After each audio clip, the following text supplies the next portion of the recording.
Veggie cutlet बनवण्यासाठी बटाटा, गाजर, वाटाणा आणि पोहे लागणार आहे। बटाटा, गाजर, वाटाणा आपण कुकरमध्ये शिजवून घेणार आहोत। पहिले त्यामध्ये थोडंसं मीठ ॲड करायचं आणि थोडंसं पाणी। कुकरची 1 किंवा 2 शिट्टी काढून घ्यायची आहे। तोपर्यंत मी पोहे भिजत ठेवलेले आहेत। आता सर्व व्हेजीज शिजलेले आहेत, त्यामधलं पाणी काढून टाकत आहे मी। ते चांगलं मॅश करायचं आहे। त्यामध्ये पोहे ॲड करायचे आहे। ते हाताने चांगलं मिक्स करून घ्यायचं आहे। कटलेटचा डो बनेल असं। त्यामध्ये थोडंसं बेसन पीठ जाईल। बेसन पीठमुळे चांगलं आपले कटलेट्स बाइंड होणार आहे। आता त्यामध्ये मी चाट मसाला ॲड केला आहे, हळद आणि थोडंसं लाल तिखट आपल्याला ॲड करायचं आहे। थोडं स्पायसी हवं असेल तर धना पावडरही तुम्ही ॲड करू शकता।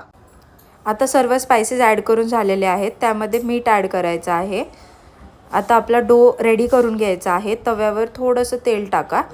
हे तुम्ही शॅलो फ्राय करा तर टिक्की आपले छान रेडी होतील, म्हणजेच कटलेटला छान शेप द्या हाताने आणि ते तव्यावर प्लेस करा।